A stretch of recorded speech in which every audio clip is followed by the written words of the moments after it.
The air is warm and still, as though holding its breath. A soft haze shimmers above the tiled rooftops, where doves perch lazily, their wings tucked close against the heat. Along the stone-paved streets, sunlight spills like golden silk, warming the quiet courtyards and flowing through archways of honey-colored stone. The scent of crushed herbs rises from gardens tucked between columns and fountains, mingling with the salt-laced breeze drifting in from the nearby sea. Somewhere, the faint laughter of children echoes, softened by distance. A bronze bell chimes once, then again, marking the passing of time in this gentle Roman town.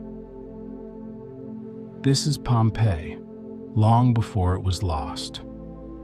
A city suspended in the slow rhythm of daily life, bathed in the lull of routine and sunlight. Merchants arrange figs and dates with deliberate care in the bustling forum.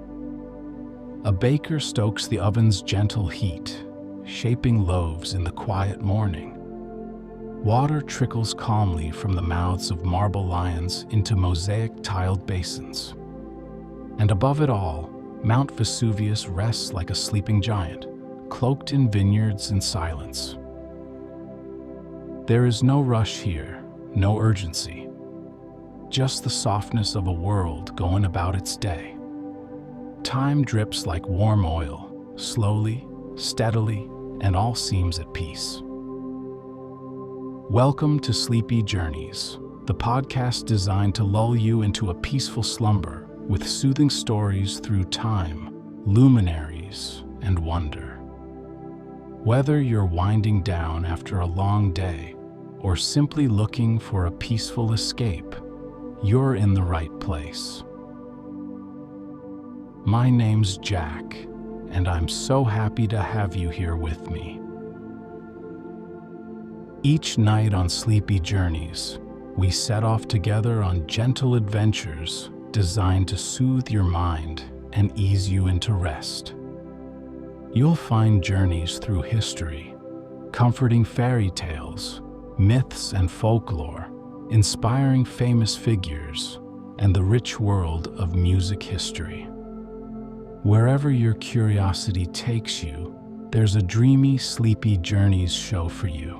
Tonight, we're going to embark on a gentle journey through the destruction of Pompeii.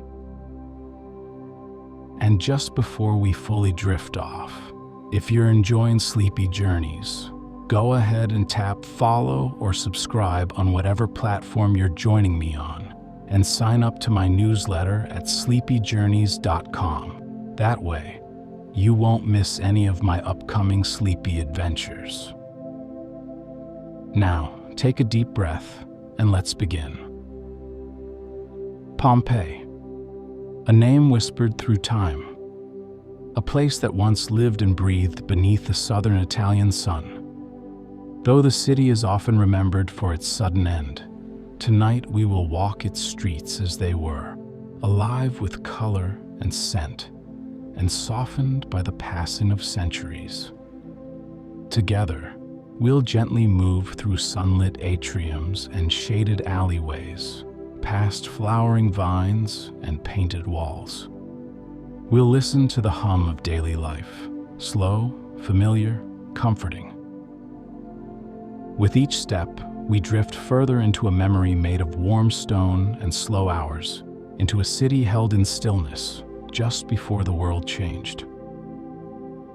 Tonight, as the stars rise over the bay, and as sleep begins to wrap around your thoughts, we'll return to that quiet morning long ago and let the story unfold like ash upon the wind. Before the marble temples and painted villas, before the quiet courtyards filled with roses and the hum of Roman life, there was a simple patch of land nestled between hills and sea. It was a fertile place, kissed by warm breezes and nourished by ancient ash, where fig trees bent gently over streams, and vines curled like sleepy fingers across the gentle slopes. The mountain, even then, watched over it all. A constant companion, a dark green silhouette against the sky, familiar and unmoving. In the soft haze of antiquity, long before the empire raised its banners, the early settlers came to this land. Oscan-speaking tribes, humble and earthbound, built modest dwellings of wood and stone, using the materials at hand, the soft tuff carved from nearby quarries, the timber from chestnut and pine. They dug channels to bring fresh water from the hills and shaped the land, raising crops and animals, forging a life in harmony with the seasons. Over time, the village grew. The winds carried influences from afar, from the Greeks, who sailed across the sea and left behind pottery, language, and gods. From the Etruscans, whose delicate art and love of ritual found echoes in local customs. Pompeii became a crossroads, a sleepy convergence of cultures nestled in a valley where birdsong and commerce coexisted with a hush of olive groves and terracotta shrines. The streets were simple paths at first, etched into the earth by foot and cart, winding gently between fields and homes. But even then, there was a rhythm to the place, a slow, unfolding life. Children played beneath the trees. Smoke rose in gentle curls from cooking fires. The mountain loomed above, benign and silent, its slopes cloaked in vineyards and mystery. By the 6th century BC, Pompeii had become more than a settlement. It was a town, slowly being shaped by contact with the larger world. It had temples made of tuff and stucco, altars where offerings were left for quiet gods. It had craftsmen who carved and painted with steady hands, and farmers whose fingers sank easily into the rich volcanic soil. And it had roads, now paved, reaching out toward the bay, inviting sailors and traders from across the Mediterranean. Even as cultures rose and faded, and rulers changed their names and banners, the spirit of Pompeii remained the same. It was a place of stillness, of slow mornings and steady routines. A place warmed by the southern sun, where time seemed to stretch like shadows at dusk, and where the mountains stood quiet and still, a constant in a gently shifting world. As the centuries passed, Pompeii settled more firmly into its shape, a small, thriving town resting in the warm cradle of Campania. Life there was steady, familiar, and guided by gentle cycles of nature and tradition. The sea murmured not far from the city's edge, and the mountain's broad shoulders framed the sky. It was here, beneath the ever-watchful Vesuvius, that Pompeii's daily rhythm unfolded, slowly, peacefully, with each new dawn bringing the scent of bread, the rustle of togas, and the calls of morning merchants. Stone-paved streets traced neat paths between low, plastered buildings, their walls decorated in faded hues of ochre and rose. Sunlight slanted between archways and awnings, painting golden rectangles across mosaic floors and open courtyards.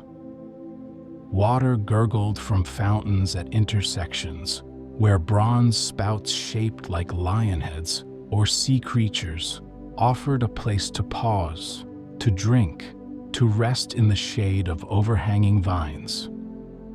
The sounds of the city, soft footsteps, the creak of a cart's wooden wheels, the far-off clang of a blacksmith's hammer, merged into a sleepy hum.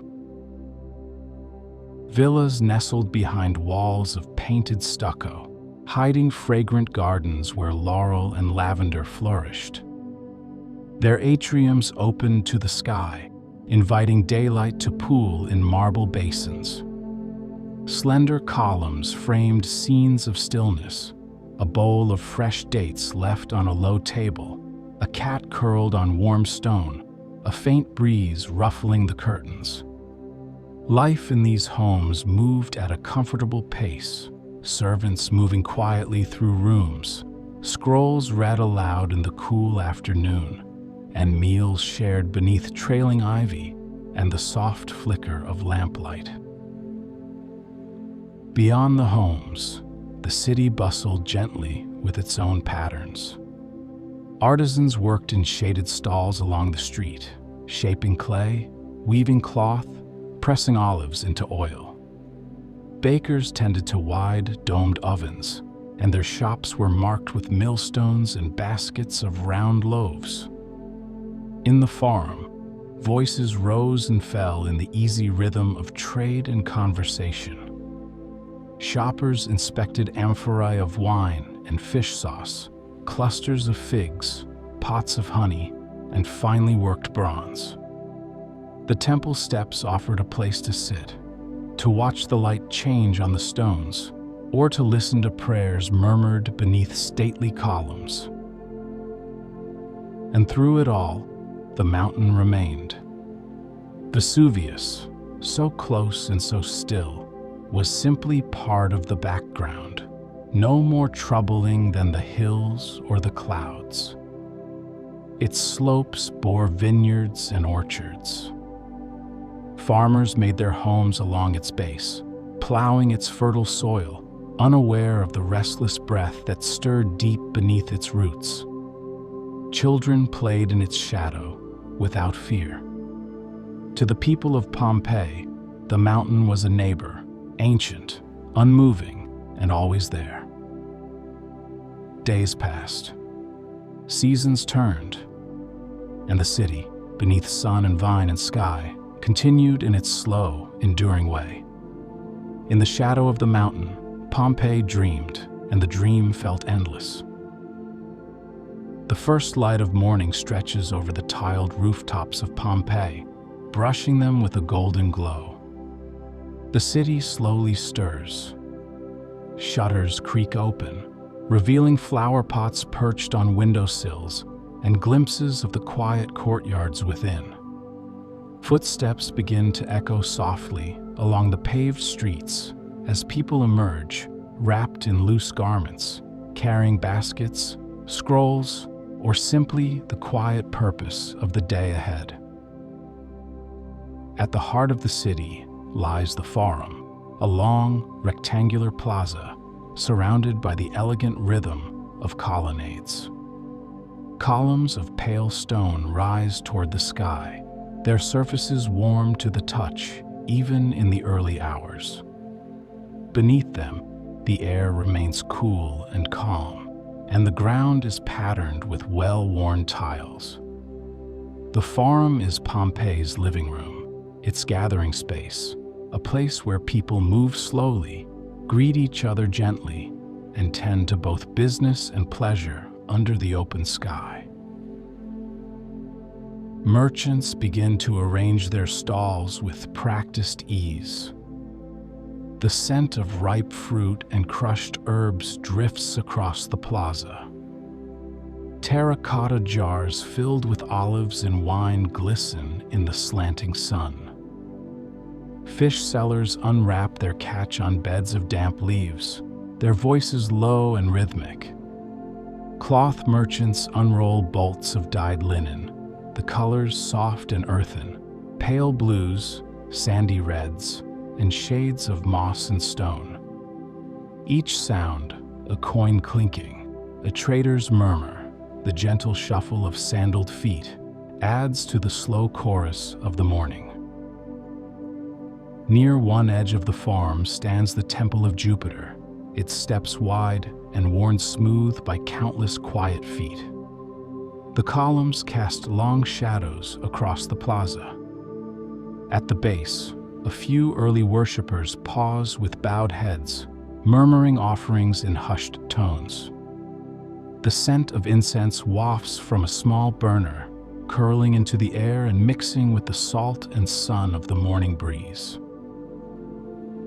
Children dart between the columns, their laughter light and momentary.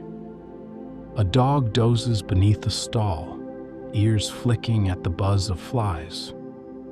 Two older women share figs and quiet conversation on a bench near the edge, their tunics rustling softly as they gesture in the warmth. Not far off, scribes settle behind small tables with bundles of scrolls and pots of ink.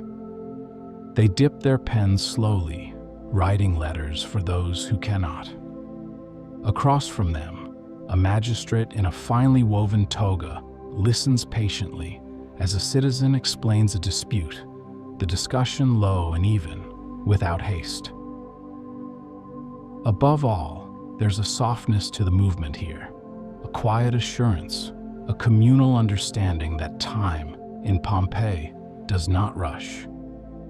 The forum breathes as the city does, in long, slow exhales, paced by the sun's climb and the measured flow of everyday life. As the morning stretches into afternoon, the colors grow brighter, the air warmer, and the shadows shorter. Still, the forum continues its gentle hum with a steady flow of people living in harmony with place and moment. As the sun drifts higher and the marketplace begins to quiet, the people of Pompeii seek refuge in the gentle spaces of rest and retreat. It is the hour when the city breathes more slowly, when conversation softens and footsteps fall more gently along shaded porticos and private lanes. Beneath the soft hush of midday, the luxury of stillness settles over the town like a silken veil. Tucked behind high walls and shaded by climbing vines, Pompeii's villas offer sanctuary from the warmth of the afternoon.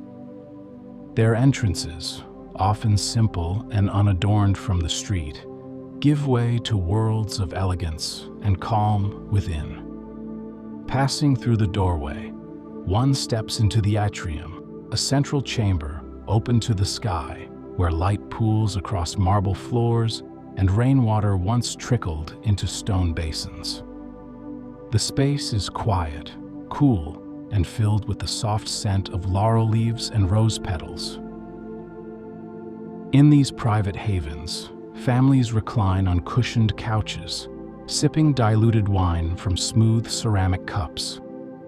A servant fans the air gently. The faint melody of a stringed instrument may drift from a nearby room, plucked softly by a practiced hand. On the walls, frescoes painted in serene reds, ochres, and indigos tell stories in delicate lines. A winged figure offering fruit, a reclining goddess bathed in morning light, a garden scene where birds perch silently among painted leaves. Beyond the atrium, the peristyle garden offers another layer of repose, a quiet square surrounded by slender columns, where trimmed boxwood shrubs line the walkways and statues stand among the greenery like forgotten guests. A fountain sings its gentle song at the center, the water cool and silver in the midday sun. Birds flit through branches of olive and citrus trees, their movement casting dancing shadows on the tiled floor. Elsewhere in the city, others seek comfort in the public baths, not merely places to cleanse, but to gather, to pause, to indulge in the pleasure of time unhurried. The thermae are grand and soothing, with their arched ceilings and mosaic-clad floors. Patrons move slowly from chamber to chamber, the tepidarium warm and softly lit, the caldarium steamy and still, the frigidarium refreshing and calm. The air is thick with the scent of oil and steam, and conversations are murmured beneath the soft echo of vaulted domes. Between rituals of bathing, visitors sit beneath frescoed ceilings or recline on stone benches, their limbs loose, their minds quiet. Masseurs move silently from person to person, applying perfumed oils with practiced hands. Laughter drifts gently across the surface of a pool, light and infrequent, a ripple rather than a wave. For the people of Pompeii, rest is not a luxury apart from life. It is life, woven into the fabric of each day like thread through linen. Whether behind garden walls or among friends in the public baths, there is time here for stillness, for comfort, for a moment's peace beneath the watchful sky. In a city so accustomed to stillness, even the faintest shift in the ground could feel like a whisper from deep beneath the earth, soft, brief, and easily forgotten. The people of Pompeii had lived with such murmurs for years. The tremble of floor tiles beneath bare feet, the rattle of shutters in their frames, the momentary sway of a hanging lamp, all came and went like dreams upon waking, noted with a blink and a shrug, before life returned to its gentle rhythm. The tremors, though curious, did not seem fearful. This was a land shaped by ancient fire, and the earth occasionally reminded its inhabitants of its deep, slumbering power. The reminders were subtle and sparse, like distant footsteps on stone. In 62 AD, a more forceful quake had rippled through the region, leaving cracks in walls and causing statues to tilt where they once stood firm. Temples suffered, columns fell, and the Forum bore scars. Yet the city mended itself in time. Repairs were made, paint reapplied, routines resumed. To the people of Pompeii, the world had always moved slowly, even in its shifting. Years passed. The earth occasionally quivered, and the mountains still rested, cloaked in green, unmoving beneath sun and rain. People continued to visit the bathhouses, to gather in the theaters, to till the vineyards that trace the slopes of Vesuvius. Life pressed forward in its quiet way. Still, there were subtle changes that, to the attentive, may have whispered caution. Springs that once bubbled freely began to dry. Birds that once nested near the summit grew scarce. At times, the air carried a strange scent, faint, metallic, and unfamiliar. Some residents noticed their dogs barking without cause, their gazes fixed toward the mountain as though watching something just out of sight. But these signs, like the tremors, were folded gently into the fabric of daily life, odd but passing, curious but not alarming. The people had no word for volcano. Vesuvius was known for its rich soil and generous harvests, not its hidden fury. And so the city carried on. Children laughed and played along the cobbled streets. Bakers kneaded their doughs and placed them into warm ovens. Painters touched up wall frescoes. Mosaic artists bent over their work, placing one tiny tile at a time into intricate designs. The temples remained open. The markets buzzed. The wind, as always, drifted in from the sea. Beneath it all, far below the calm stones and the sunlit roads, something stirred. Slow, powerful, and invisible, the earth was awakening. It made no sound and offered no warning loud enough to disturb the city's gentle hum. The people of Pompeii, wrapped in the comfort of their routines, continued onward.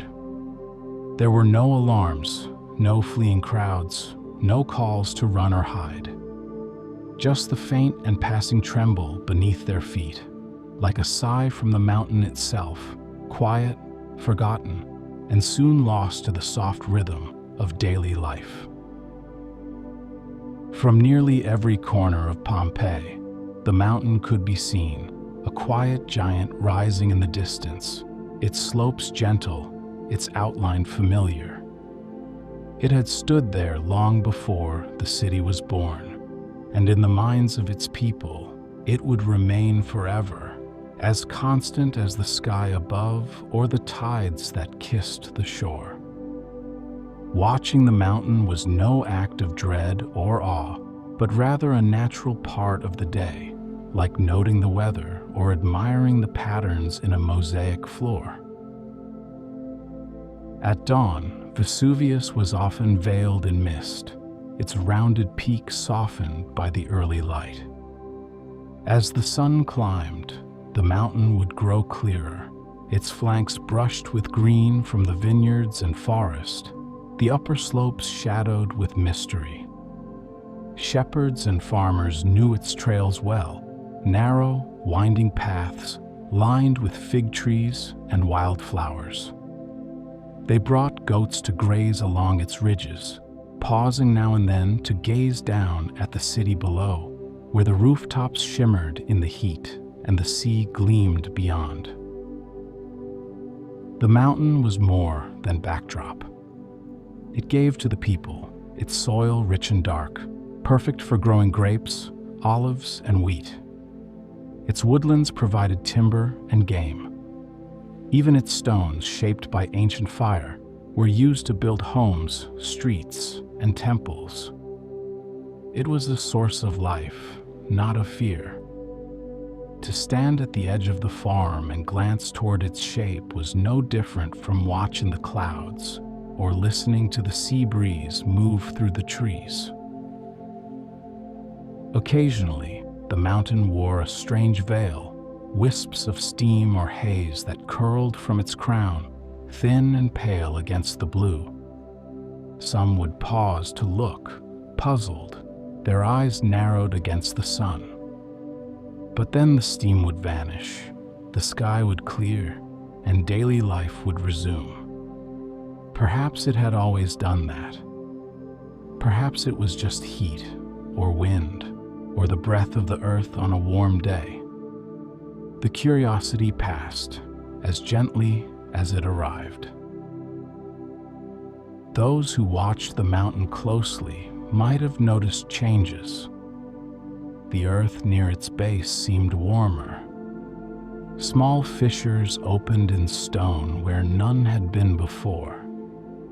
In the evenings, birds no longer circled its peak as they once had, and the usual songs of the countryside grew a little quieter.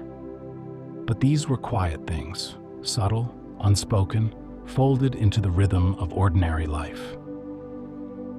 Vesuvius remained unmoving to the eye. Its broad silhouette had not changed. It had given no loud voice, no flash of anger, no storm. It stood as always, with its shoulders to the sky, its roots deep in ancient earth. The people watched the mountain from habit, like watching a sleeping companion, whose breath is deep and steady, whose silence means peace. And so the city continued, slow and content beneath the sun. And the mountain too seemed at peace. But far below, in darkness and depth, something ancient was stirring. A gentle press, a rise in warmth, a breath long held beginning to move. It began like any other day. The light was golden and soft as it spilled over the rooftops of Pompeii, tracing gentle paths across tiled floors and blooming courtyards. The sea breeze moved lazily through the olive trees. Footsteps echoed faintly along the cobbled streets, and the scent of warm bread drifted from bakeries still kindling their fires. The mountain stood, silent as ever, a familiar shape against a pale sky streaked with rose and amber. There was no warning to quicken the heart, no sound loud enough to startle. only a strange stillness, as if time had briefly paused. Birds lifted from rooftops in a single sweep of wings, silent and directionless, like leaves caught in a wind. Dogs whined and paced, ears flicking. A merchant arranging amphorae paused, hand hovering midair, sensing something just beyond awareness, a heaviness in the air, a subtle pressure in the chest. And then, from the summit of Vesuvius, the sky opened. A column rose with a slow, steady bloom. It climbed higher and higher, too fast for a cloud, too dark for smoke alone. It spread with impossible breadth, a towering shape that unfurled like a great shadow reached toward the sun. At first, the people stared in silence. Some shaded their eyes. Others called softly to neighbors. A few pointed, uncertain whether to feel awe or concern. The column grew, dense and gray, its edges tinged with gold from the morning light. Then came the sound. A low, rolling groan, like the earth sighing from its deepest places. It passed through stone and body alike, all-encompassing, as though the world itself were awakening from a long sleep. The ground shivered. Windows rattled. The water in fountains trembled. From the summit, stones began to fall in waves, each heavier than the last. Small pebbles at first, then chunks of hardened ash. They bounced and rolled along rooftops, skipped along the streets, filled courtyards and gardens with soft thuds. Still, the city did not panic. Many stood watching, eyes fixed on the mountain's dark plume. Some gathered belongings quietly. Others remained where they were, entranced by the unfolding spectacle. Then the ash began to fall. It came like snow, weightless at first, floating down in a gentle drift. It dusted roof tiles and market stalls, clung to leaves, caught in hair and folds of fabric. It did not burn or sting. It only filled the air, soft and constant, thickening with each passing moment. Shadows deepened. The sky, once bright, turned to dusk, then twilight. The sun vanished behind the rising ash, and lanterns were lit in the middle of the day. Still, many remained calm. This was unfamiliar, yes, but not yet frightening. The ash muffled sound. Footsteps became quieter. Voices grew hushed. And in that dimming light, the city moved more slowly, wrapped in a veil of drifting gray. It was only the beginning. But to the people of Pompeii, it felt like a strange and beautiful storm, something to be watched, puzzled over, not feared. The mountain had spoken, but it had spoken gently, and the city, in its slowness, had not yet understood what the words meant. As the hours passed, the ash thickened in the air, turning daylight into a dim, muted glow. It fell in steady silence, covering every surface in fine gray powder. Roofs sagged gently beneath its weight. Gardens once green and fragrant were blanketed in pale dust. Mosaics and frescoes, the vibrant heart of Pompeii's homes, faded beneath the gathering veil. The city, so full of soft voices and footfalls, now seemed to float in quiet suspension. Everything slowed. The streets, once busy with carts and chatter, emptied. Doors closed softly. Windows were shuttered. Those who had not fled remained indoors, their movements careful, their voices low. Lamps were lit and relit as the ash darkened the rooms from above. The world outside the walls became formless, a drifting grayness that blurred the edges of familiar shapes, transforming every street corner and alley into a quiet echo of itself. Inside the homes, people moved with purposeful stillness. Some sat in inner courtyards, watching the air grow darker. Others knelt before household shrines, their prayers whispered like wind through reeds. Mothers cradled their children. Elderly hands clutched amulets, feeling for reassurance in their smooth surfaces. The silence was heavy. Time seemed to melt. What had been hours could have been moments or longer. The streets filled with layers of soft gray, erasing footsteps as soon as they were made. Statues became ghostly shapes, their features obscured. The familiar fountains no longer trickled. Their basins were full of ash and silence. At times, heavier stones fell, breaking the hush with hollow thuds. But even this did not shatter the stillness. The sounds were rare, like punctuation in a sentence made entirely of quiet. Occasionally, a beam groaned under weight, a roof tile slipped and shattered, or a wall cracked faintly, all of it muffled, as though the city itself were being tucked beneath a heavy blanket, held in place by the mountain's breath. Even the sea had grown distant. No longer did its wind stir the trees or carry the scent of salt and citrus through the air.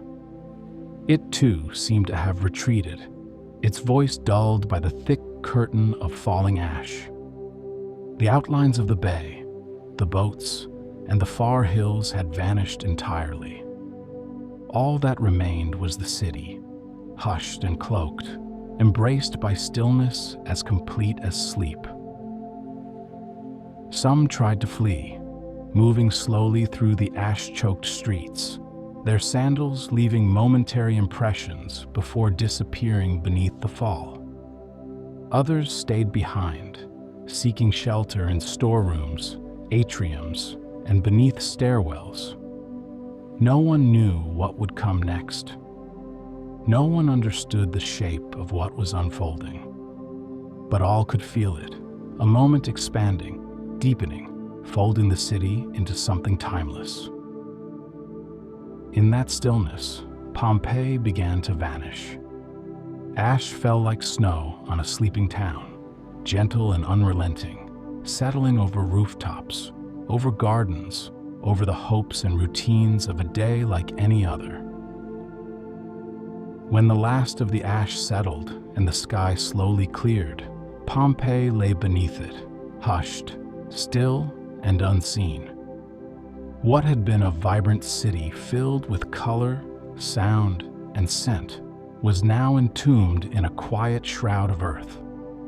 Roofs had caved gently under the weight. Gardens had disappeared beneath layers of soft gray. Fountains were sealed, frozen mid-splash.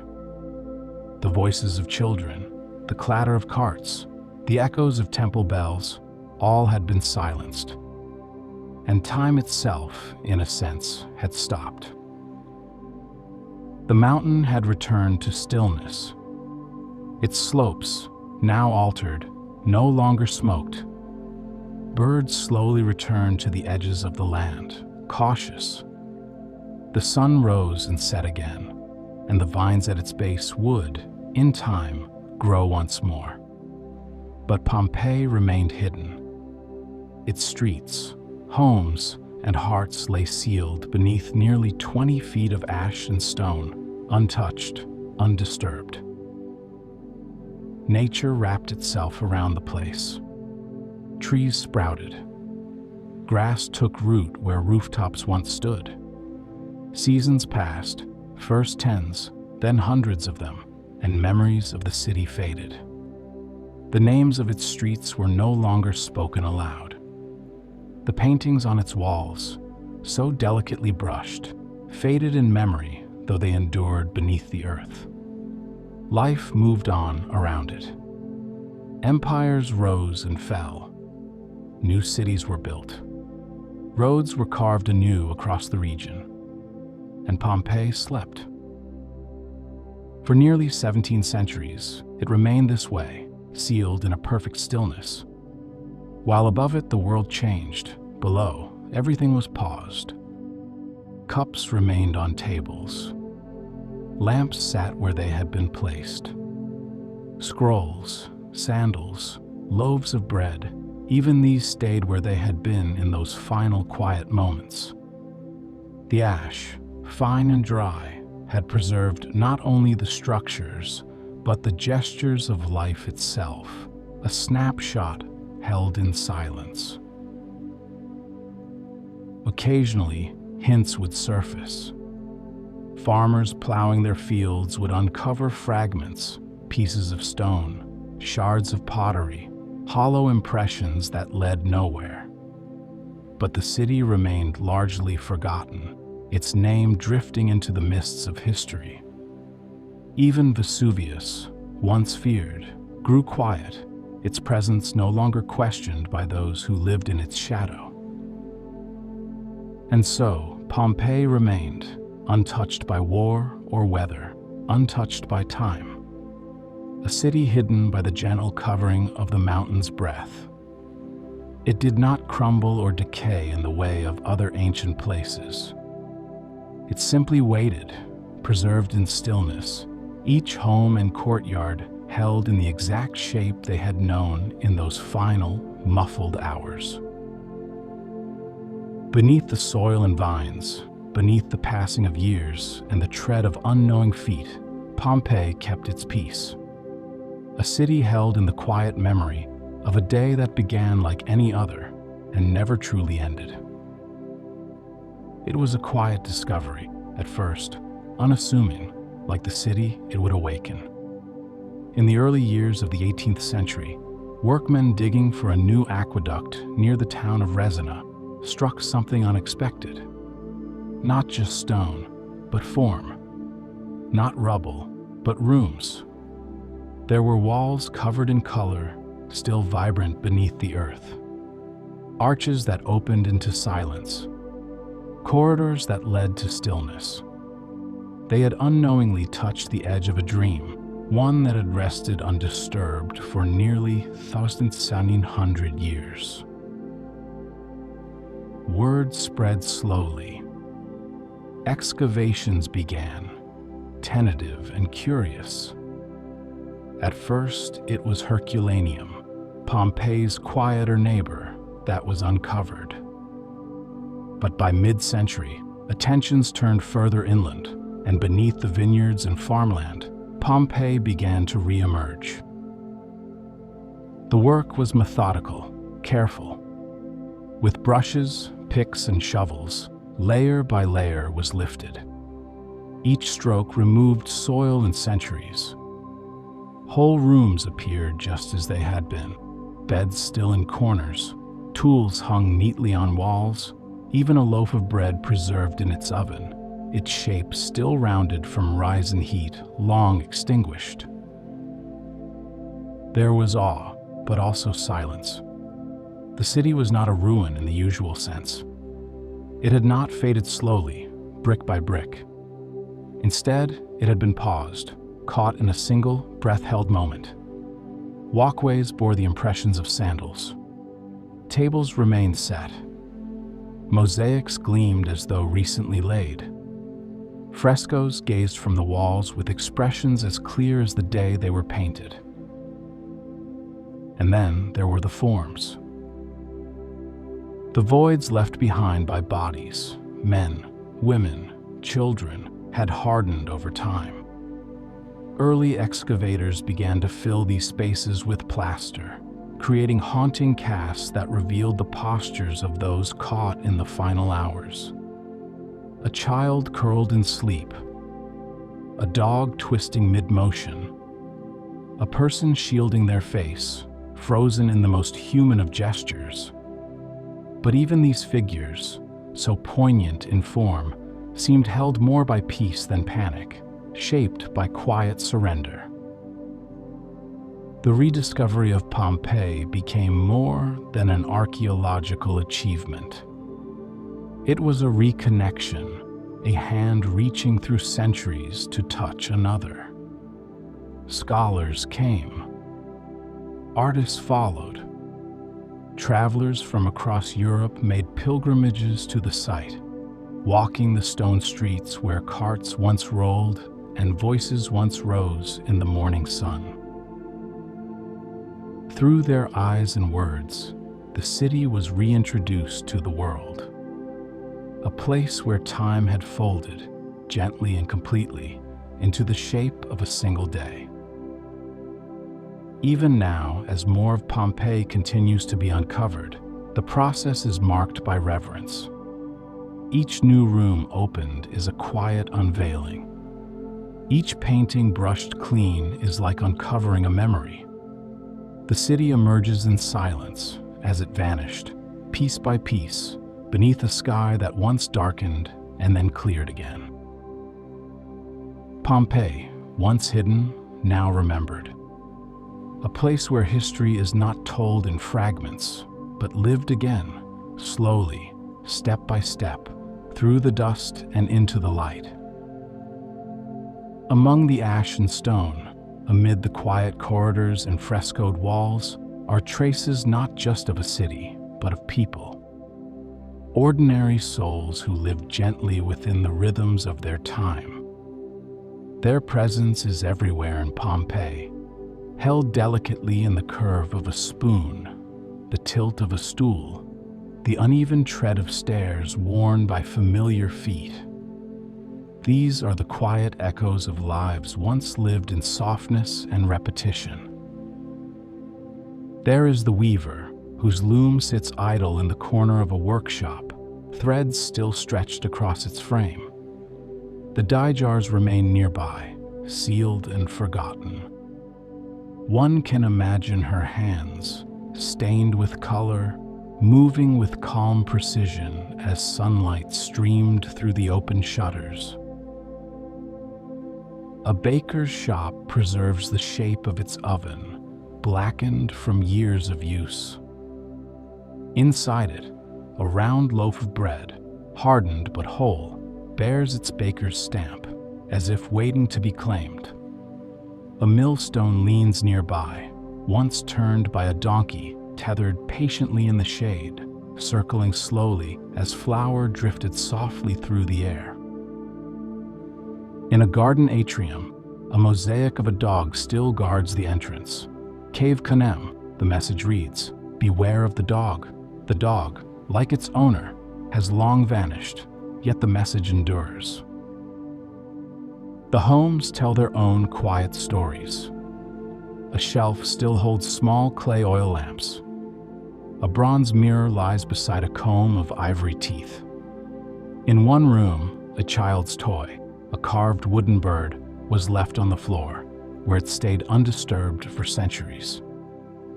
In another, a painted wall shows a garden scene with flowers and birds, perhaps meant to reflect the actual garden that once grew just beyond the painted one.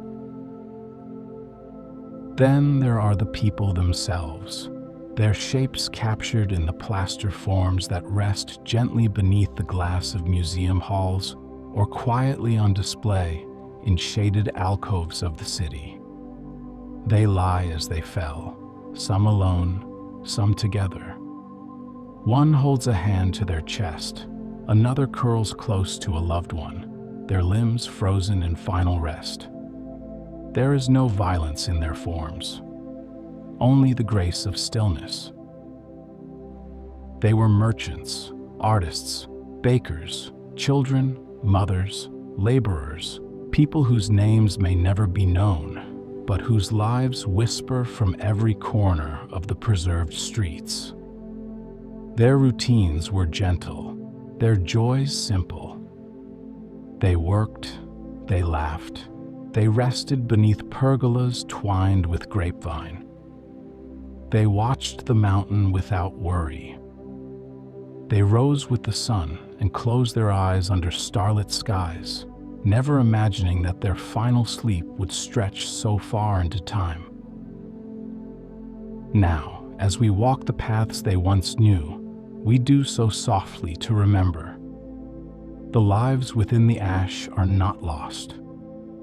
They are present, held gently in the quiet embrace of a city paused in its final breath. To walk among the remnants of Pompeii is to move through a kind of silence that speaks, a quiet offering of perspective. The city, preserved in the stillness of its last day, teaches without speaking, guiding us with presence. In every doorway, every faint footprint, every brushstroke on a faded wall, there is something to be learned.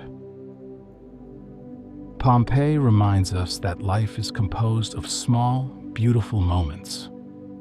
A shared meal, a morning stroll, the tending of a fig tree, or the laying of fresh oil in a lamp. These moments, though seemingly ordinary, are what remain when time is halted. It is not the monuments or statues alone that preserve meaning, but the gesture of setting a cup down, the sweep of a broom across a tiled floor, or the careful pruning of a grapevine. The city also shows us the strength of simplicity. In Pompeii, there is no grandeur in the usual sense. Its elegance lies in curved columns wrapped with ivy, in quiet gardens where fountains whispered, in walls painted for pleasure, gentle murals of birds, trees, and rivers, reflections of a world lived at a human pace. It is a world designed for living, not impressing. And that, in itself, is a kind of wisdom. There is, too, the lesson of impermanence. The mountain, so long silent, changed everything in a single day. And yet, what it covered, it also preserved. In that paradox, Pompeii gently reminds us that nothing lasts forever, and that's not a sorrowful truth. It's an invitation to be more present, to notice the light on a wall, the rustle of leaves, the scent of warm bread, or the sound of laughter carried on the wind. Even in its stillness, Pompeii is alive.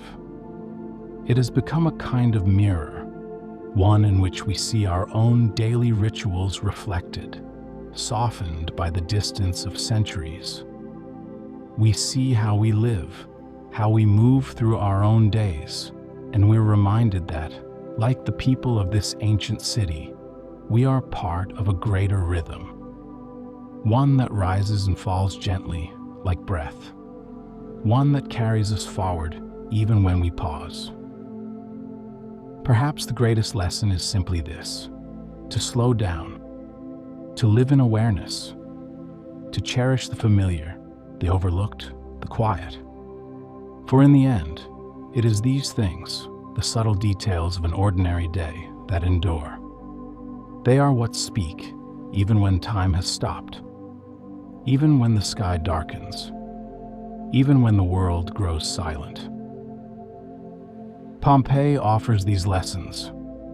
In its stillness, it has become a whisper through time, reminding us that beauty, presence, and love for the moment are what truly remain. The city is quiet again. The last footsteps fade from the stone streets. The soft glow of lamps in shadowed corners begins to dim, their gentle flicker now only a memory. Pompeii, wrapped in its ancient silence, settles once more beneath the soft layers of time, still, serene, and deeply at rest. We leave its gates slowly, drifting gently from its courtyards, its gardens, its winding lanes where ivy once curled and water once sang. The ash has fallen, the voices have quieted, and what remains is peace, the deep, enduring stillness of a place that knew life fully, and now sleeps fully too. Imagine now the warmth of the early sun across mosaic floors, the hush of distant birds circling over tiled rooftops. The olive trees sway softly on the breeze. Somewhere, a fountain flows in memory. Even the mountain, still and shadowed on the horizon, seems solemn, part of the rhythm of earth and time, breathing slowly again. Pompeii is not gone. It is present, even now, in the hush of old stone, in the pause between heartbeats, in the gentle awareness that each moment, no matter how ordinary, holds within it the possibility of forever. Its story is not only of endings, but of preservation, of stillness, of what lingers softly when the noise fades, and all that remains is light, shadow, and breath. So let us rest now, alongside that city beneath the ash. Let the dust settle over the thoughts of the day. Let the silence gently wrap around you, as it did the streets and gardens of Pompeii. Let the weight of time fall away, and the warmth of memory drift like sunlight across your mind. Breathe in, deeply, slowly, and let it go. You are safe, you are still, and all is calm. Thank you for joining me on tonight's journey. I hope it brought you a little peace, a little wonder, and a little closer to rest. Until next time, sweet dreams.